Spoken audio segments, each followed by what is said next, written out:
Welcome. Thank you ಯಾರೆಲ್ಲ ನನ್ನ ಚಾನಲ್ನ ಸಬ್ಸ್ಕ್ರೈಬ್ ಮಾಡಿದ್ದೀರಾ, ಸಪೋರ್ಟ್ ಮಾಡ್ತಿದ್ದೀರಾ. ಫಸ್ಟ್ ಟೈಮ್ ಇದೇ ಒಂದು ವಿಡಿಯೋ ಮುಖಾಂತರ ನನ್ನ ಚಾನಲ್ನ ವಿಸಿಟ್ ಮಾಡ್ತಿದ್ರೆ ಎಲ್ಲರಿಗೂ welcome and welcome back. So ನಿಮ್ಮ ಲೈಫಲ್ಲಿ ಏನಾದರೂ ನೆಗೆಟಿವ್ ಇದ್ದರೆ ಎಲ್ಲ ಕ್ಲಿಯರ್ ಆಗಲಿ. ಸೊ ಇದು ಲವ್ ರೀಡಿಂಗ್ ಆಗಿರುತ್ತೆ. ನೀವು ಹಗಲು ರಾತ್ರಿ ಯಾರ ಬಗ್ಗೆ ಯೋಚನೆ ಮಾಡ್ತಿದ್ದೀರೋ, ಯಾರ ಬಗ್ಗೆ ಥಿಂಕ್ ಮಾಡ್ತಿದ್ದೀರೋ, ಯಾವ ಒಂದು ವ್ಯಕ್ತಿನ ಮಿಸ್ ಮಾಡ್ಕೋತಾ ಇದ್ದೀರೋ, ಆ ವ್ಯಕ್ತಿ ನಿಮ್ಮ ಬಗ್ಗೆ ಹಗಲು ರಾತ್ರಿ ಏನು ಯೋಚನೆ ಮಾಡ್ತಿದ್ದಾರೆ ಅನ್ನೋದ್ರ ಬಗ್ಗೆ ಈ ಒಂದು ಟಾಪಿಕ್. ಆ ಒಂದು ವ್ಯಕ್ತಿಯ ಹೆಸರನ್ನು 3 ಟೈಮ್ಸ್ ನಿಮ್ಮ ಮನಸ್ಸಲ್ಲಿ ಹೇಳ್ಕೊಳ್ಳಿ, ಅಥವಾ ಅವರ ಹೆಸರನ್ನು ಈ ರೀಡಿಂಗ್ ನೋಡುವಾಗ ಜೋರಾಗಿನೂ ಹೇಳ್ಕೋಬಹುದು ನೀವು.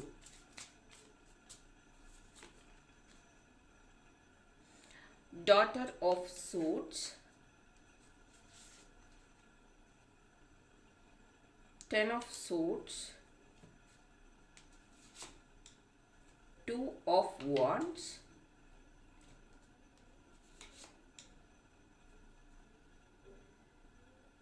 Nine of Swords,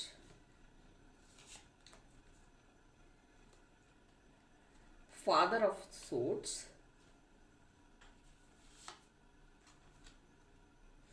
Daughter of Pentacles, Temperance,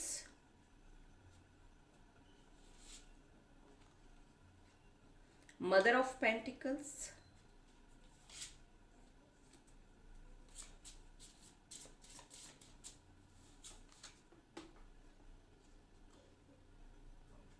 Eight of Pentacles,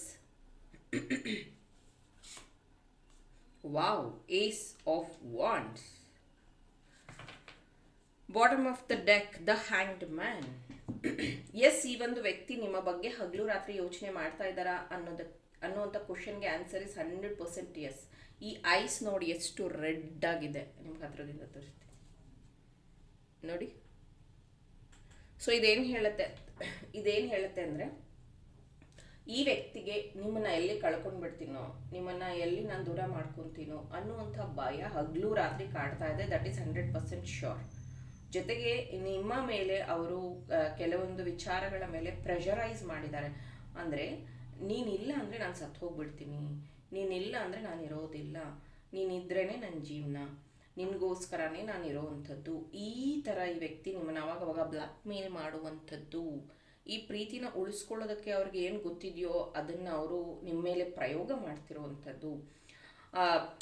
keep on I ಅಂತಲೇ ಹೇಳಬಹುದು. ನಿಮ್ಮ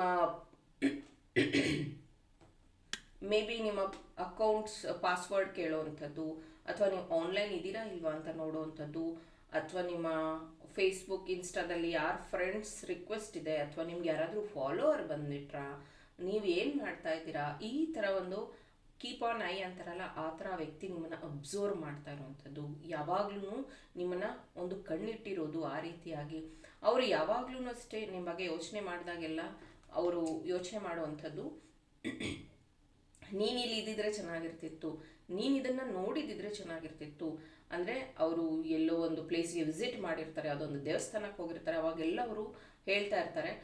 ಅವಾಗ ನೀವೆಲ್ಲ ಅವ್ರಿಗೆ ಹೇಳ್ತಾ ಇರ್ತೀರ, ನೀನು ನನ್ನ ಬಿಟ್ಟು ಹೋಗಿದ್ಯಾ, ನೀನು ಬೇಕಂತಾನೆ ನೀನು ಈ ಥರ ಮಾಡ್ತೀಯ ಅಂತ ತುಂಬ ಹರ್ಟ್ ಮಾಡಿ ಮಾತಾಡಿರುವಂಥ ವಿಷಯಗಳು ಇದೆ. ತುಂಬ ಹರ್ಟ್ ಮಾಡಿದಾಗ ಆ ವ್ಯಕ್ತಿ ಅದನ್ನು ತುಂಬ ಈಸಿಯಾಗಿ ತಗೋತಾರೆ. ನಿಮಗೆ ಅದನ್ನೇ ಅವರು ಮತ್ತೆ ತಿರುಗಿಸನ್ನುವಂಥದ್ದು, ಮತ್ತೆ ಮನಸ್ಸು ನೋಯಿಸುವಂಥ ಕೆಲಸ ಮಾಡೋದಿಲ್ಲ. ಇಲ್ಲಿ ಅಗೇನ್ ಔಲ್ ಬಂದಿದೆ, ಔಲ್ 2 ಸತಿ ಬಂದಿದೆ, ನೀವಿಲ್ಲಿ ನೋಡಬಹುದು. It's 100% sure. ರಾತ್ರಿ ವೇಳೆ ಅವರು ನಿಮ್ಮನ್ನು ಯೋಚನೆ ಮಾಡೋದು, ನಿಮ್ಮ ಡ್ರೀಮ್ಸ್ನ ಕಾಣೋದು, ನಿಮ್ಮ ಬಗ್ಗೆ ಕನಸುಗಳನ್ನು ಕಾಣುವಂಥದ್ದು, ಜೊತೆಗೆ ನೀವು ಅವರು ಸೇರಿ ಒಂದು ಫ್ರೂವೋಷನ್ ಫ್ಯಾಮಿಲಿನ ಕ್ರಿಯೇಟ್ ಮಾಡಿರುವಂಥದ್ದು, ಒಂದು ಒಳ್ಳೆಯ ಮನೆ ಕಟ್ಟಿರುವಂಥದ್ದು, ಅಥವಾ ಒಂದು ಒಳ್ಳೆಯ ಪ್ಲೇಸ್ಗೆ ನೀವು ವಿಸಿಟ್ ಮಾಡಿರುವಂಥದ್ದು. ನಿಮ್ಮ ಎಲ್ಲ ಇಂಪ್ರೂವ್ಮೆಂಟ್ಸ್ನೂ ಆ ವ್ಯಕ್ತಿನೂ ಬಯಸ್ತಾರೆ. ನಿಮ್ಮ ಡ್ರೀಮ್ಸ್ ಏನಿದೆಯೋ, ನೀವೊಂದು ಬಿಸ್ನೆಸ್ ಶುರು ಮಾಡಬೇಕಂತಿದ್ರೆ, ನೀವೇನಾದರೂ ಹೈಯರ್ ಸ್ಟಡೀಸ್ ಮಾಡಬೇಕಂತಿದ್ರೆ, ಎಲ್ಲದನ್ನು ಆ ವ್ಯಕ್ತಿನೂ ಅವರ ಡ್ರೀಮ್ ಅಂತಾನೆ ಅವರು ಸಹ ತುಂಬ ಭಕ್ತಿಯಿಂದ ಅಥವಾ ಒಂದು ಇದರಿಂದ ಅವರು ಸಹ ನಿಮ್ಮನ್ನು ನೋಡ್ತಾ ಇದ್ದಾರೆ. ಮೇ ಬಿ ಅವರು ದೇವರಲ್ಲಿ ಬೇಡ್ಕೋಬೇಕಾದ್ರೆ ಅವರು ನಿಮ್ಮ ಈ ಒಂದು ಡ್ರೀಮ್ನ ಸಹ ಆ್ಯಡ್ ಮಾಡಿರುವಂಥದ್ದು.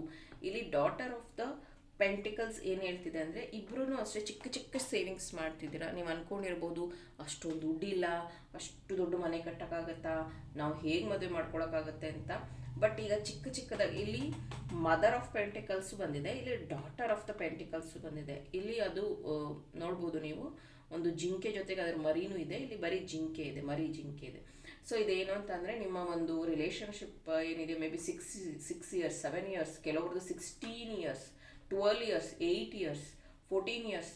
ಇದು ಏನಕ್ಕೆ ಅಂತಂದರೆ, ಬೇಜಾರಾಗಬೇಡಿ, ಅಂದರೆ ಒಂದೊಂದು ಪ್ರಾಣಿಗೆ ಲೈಫ್ ಸ್ಪ್ಯಾಮ್ ಇರುತ್ತಲ್ಲ, ಅಂದರೆ 3 ಪ್ರಾಣಿ ಅಷ್ಟು ಓಲ್ಡ್, ಅಂದರೆ ಅಷ್ಟು ಓಲ್ಡ್ ನಿಮ್ಮ ರಿಲೇಷನ್ಶಿಪ್ ಇದೆ, ಅಷ್ಟು ಮೆಚ್ಯೂರ್ ಆಗಿದೆ ನಿಮ್ಮ ರಿಲೇಷನ್ಶಿಪ್. ಇಲ್ಲಿ ನೋಡ್ಬೋದು ಟೆಂಪ್ರೆನ್ಸ್ ಕಾರ್ಡಲ್ಲಿ ಇಲ್ಲಿ ಅಗ್ನಿ ಕಾಣ್ತಾ ಇರೋವಂಥದ್ದು, ಇಲ್ಲೊಂದು ಸ್ವ್ಯಾನ್. ಇದೇನು ಹೇಳುತ್ತೆ ಅಂತಂದರೆ, ಎಲ್ಲ ಟೈಮು ಅಷ್ಟೇ, ಎಲ್ಲ ವರ್ಷನೂ ಅಷ್ಟೇ ರಿಸ್ಕ್ ಅನ್ನೋದು ಈ ಒಂದು ರಿಲೇಷನ್ಶಿಪ್ಪಲ್ಲಿ ಜಾಸ್ತಿ ಆಗ್ತಾನೆ ಇತ್ತು. ಆದ್ರೂ ನೀವಿಬ್ಬರು ತುಂಬ ಸ್ಟ್ರಾಂಗ್ ಆಗಿ ಇದನ್ನು ಉಳಿಸ್ಕೊಳ್ಳೋದಕ್ಕೆ ಫೈಟ್ ಮಾಡಿದ್ದೀರ. ಒಂದು ಸತಿ ಅವರು ಬೇಜಾರು ಮಾಡ್ಕೊಂಡಾಗ ನೀವು ಅವ್ರಿಗೆ ಸಮಾಧಾನ ಮಾಡೋದು, ನೀವು ಬೇಜಾರು ಮಾಡ್ಕೊಂಡಾಗ ಅವ್ರು ನಿಮಗೆ ಸಮಾಧಾನ ಮಾಡೋದು. ಅಟ್ ದ ಎಂಡ್ ಈ ಪ್ರೀತಿಗೆ ಏನು ಬೇಕು ಅಥವಾ ಎಷ್ಟು ಬೇಕು ಅನ್ನೋಂಥದ್ದನ್ನು ನೀವಿಬ್ಬರೂ ಸಹ ಪೇಷನ್ಸ್ ಆಗಿ ಇದನ್ನು ಕಾಪಾಡ್ಕೊಂಡಿದ್ದೀರ. ಇಲ್ಲಿ 8 ಆಫ್ ಪೆಂಟಿಕಲ್ಸ್ ಏನು ಮೆಸೇಜ್ ಕೊಡ್ತಿದೆ ಅಂತಂದರೆ, ಆ ವ್ಯಕ್ತಿ ಇವಾಗ ನೀವು ಇದನ್ನು ನೋಡ್ಬೋದು, ಸ್ಪೈಡರ್ ಅದ್ರ ಗೂಡು ಕಟ್ತಾ ಇರೋವಂಥದ್ದು, ಗೂಡು ಕಟ್ಟಿರೋವಂಥದ್ದು. ಈ ಸ್ಪೈಡರ್ ಈ ಗೂಡನ್ನ ಕಟ್ಟಬೇಕಾದ್ರೆ ಅದೇನು ಇಂಜಿನಿಯರ್ ಅಲ್ಲ, ಬಟ್ ಎಷ್ಟು ಚೆನ್ನಾಗಿ ಅದು ಫಾರ್ಮ್ ಮಾಡಿರುತ್ತೆ ಅಂದರೆ ಎಕ್ಸಾಕ್ಟ್ ಅಳತೆ ಕರೆಕ್ಟಾಗಿರುತ್ತಂತೆ. ಹಾಗೆ ಈ ಒಂದು ವ್ಯಕ್ತಿ ತುಂಬ ಹೆದರ್ಕೋತಾರೆ ನಿಮ್ಮಿಂದ, ಅಂದರೆ ಅವರಿಂದ ನಿಮ್ಮ ಲೈಫಿಗೆ ಏನಾದ್ರು ಪ್ರಾಬ್ಲಮ್ ಆಗಿಬಿಟ್ರೆ, ಅವರಿಂದ ನಿಮ್ಗೆ ಏನಾದರೂ ತೊಂದರೆ ಆಗಿಬಿಟ್ರೆ, ಅದಕ್ಕೇ ಅವರು ತುಂಬ ವಿಚಾರಗಳನ್ನು ಸ್ಲೋ ಆಗಿ ಮಾಡುವಂಥದ್ದು, ನೀವನ್ನು ಕೇಳ್ಕೊಂಡು ಮಾಡುವಂಥದ್ದು, ನಿನಗೇನು ತೊಂದರೆ ಆಗಲ್ಲ ತಾನೇ ಅಂತ ಯೋಚನೆ ಮಾಡಿ ಮಾಡುವಂಥದ್ದು. ಇದನ್ನು ಯಾಕೆ ಮಾಡ್ತಾರೆ ಅಂದರೆ, ಅವರಿಗೆ ತುಂಬ ಸತಿ ಭಯ ಕಾಡುತ್ತೆ, ಏನಾದರೂ ಆಗ್ಬಿಟ್ರೆ, ನನ್ನಿಂದ ನಿಮಗೇನಾದರೂ ಕೆಟ್ಟ ಹೆಸರು ಬಂದುಬಿಟ್ರೆ, ನನ್ನಿಂದ ಏನಾದರೂ ತೊಂದರೆ ಆಗಿಬಿಟ್ರೆ, ನಾನು ಏನಾದರೂ ಇದಕ್ಕೆ ರೀಸನ್ ಆಗಿಬಿಟ್ರೆ ಅನ್ನೋ ಭಯ ಅವರಿಗೆ ಜಾಸ್ತಿ ಇದೆ. ಏಸ್ ಆಫ್ ವಾಂಡ್ಸ್ ಇಲ್ಲಿ ಏನು ಹೇಳ್ತಿದೆ ಅಂತಂದರೆ, ನಿಮ್ಮ ಪ್ರೀತಿನ ಅವರು ತುಂಬ ಮುಗ್ಧತೆಯಿಂದ ಪ್ರೀತಿ ಮಾಡಿರೋವಂಥದ್ದು. ನಿಮ್ಮ ಈ ಒಂದು ಮುಗ್ಧತನ ಅವರಿಗೆ ಇಷ್ಟ, ನಿಮ್ಮ ಒಂದು ಇನೋಸೆನ್ಸ್ ಅವರಿಗೆ ತುಂಬ ಇಷ್ಟ. ನಿಮ್ಮ ವಯಸ್ಸು ಏನೇ ಆಗಿರ್ಬೋದು, ಎಷ್ಟೇ ದೊಡ್ಡವರಾಗಿರ್ಬೋದು, ಬಟ್ ಆ ವ್ಯಕ್ತಿಯ ಮಾತನ್ನು ನೀವು ಪೇಷನ್ಸ್ ಆಗಿ ಕೇಳಿಸ್ಕೊಳ್ಳುವಂಥದ್ದು, ಅವರಿಗೆ ನೀವು ಪೇಷನ್ಸ್ ಆಗಿ ಉತ್ತರ ಕೊಡುವಂಥದ್ದು ಆ ವ್ಯಕ್ತಿಗೆ ತುಂಬ ಇಷ್ಟ. ನಿಮ್ಮ ಜೊತೆಗೆ ಅವರು ಫ್ಯಾಮಿಲಿನ ಬಿಲ್ಡ್ ಮಾಡಬೇಕು ಅಂತಿದ್ದಾರೆ, ಅಥವಾ ನಿಮ್ಮನ್ನೇ ಅವರು ಒಂದು ಫ್ಯಾಮಿಲಿ ಅಂತ ಅಂದ್ಕೊಂಡಿದ್ದಾರೆ. ಮೇ ಬಿ ಅವರು ನಿಮ್ಮ ಜೊತೆಗಿದ್ದಾಗ ನೆಮ್ಮದಿಯಾಗಿರ್ತೀನಿ ಅಂತ ತುಂಬ ಸತಿ ಹೇಳಿದ್ದಾರೆ.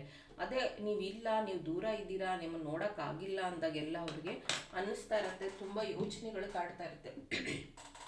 ತುಂಬ ಸತಿ ಹೇಳಿದ್ದಾರೂ ಅವರು, ನೀನೇನಾದರೂ ಊರಿಗೆ ಹೋಗ್ಬಿಟ್ರೆ ನನಗೆ ಕೈಕಾಲೇ ಆಡೋದಿಲ್ಲ, ಅಥವಾ ನೀನಿಲ್ಲ ಅಂದರೆ ನನಗೆ ತುಂಬ ಚಿಂತೆ ಆಗಿಬಿಡುತ್ತೆ, ನೀನಿದ್ದರೆ ನನಗೊಂಥರ ನೆಮ್ಮದಿ, ಈ ಥರ. ಇಬ್ರಿಗೂ ಅಷ್ಟೇ ಟ್ರಾವೆಲಿಂಗ್ ಇಷ್ಟ, ಇಬ್ರಿಗೂ ಅಷ್ಟೇ ದೇವಸ್ಥಾನಗಳಿಗೆ ಹೋಗೋದು ಇಷ್ಟ. ಆಮೇಲೆ ನಿಮ್ಮಿಬ್ಬರಲ್ಲಿ ಯಾರೋ ಒಬ್ಬರು ಗೌರ್ಮೆಂಟ್ ಎಕ್ಸಾಮ್ಗೆ ಟ್ರೈ ಮಾಡ್ತಿದ್ದೀರಾ ಅಂತ ಅನಿಸುತ್ತೆ, ಅದಕ್ಕೆ ಆ ವ್ಯಕ್ತಿ ನಿಮಗೆ ಸಹಾಯ ಮಾಡ್ತಿದ್ದಾರೆ. ಇದು ಇನ್ನು ಕೆಲವೊಂದು ಕೇಸಸಲ್ಲಿ ಅಬ್ರಾಡ್, ನನಗಿಲ್ಲಿ ಚಾನಲ್ ಆಗ್ತಿರೋವಂಥದ್ದು ಹೊರ ದೇಶದಲ್ಲಿ ಇರುವಂಥವರು, ಮೇ ಬಿ ಅವರ ಒಂದು ಲವ್ ನೀವೇನಾದರೂ ಹೊರ ದೇಶದಲ್ಲಿದ್ದರು. ಓಕೆ, ಸೊ ನಿಮ್ಮ ಪ್ರೀತಿ ಏನಾಗ್ತಿದೆ ಅಂತಂದರೆ ನೋ ಕ್ಲಾರಿಟಿ. ಆ ವ್ಯಕ್ತಿ ತುಂಬ ಸ್ಪೀಡಾಗಿ ನಿಮ್ಗಿಂತ ಮುಂದೆ ಹೋಗ್ತಾ ಇದ್ದಾರೆ. ಅಂದರೆ ನೀನು ಮದುವೆ ಆಗಲ್ವಾ, ಬೇಡ, ನಾನು I want to move. Okay, ನಿಮ್ಗೆ ಇಷ್ಟ ಇಲ್ವಾ, ಬೇಡ, I want to move. But ನಿಮ್ಮ ಮನ್ಸು ಒಳಗಡೆ ಅದಿದೆ, ನೀವು ಕನ್ವಿನ್ಸ್ ಮಾಡೋಕ್ಕಾಗ್ತಾ ಇಲ್ಲ, ಅಥವಾ ಅವರಿಗೆ ಕನ್ವೆ ಮಾಡೋಕ್ಕಾಗ್ತಿಲ್ಲ.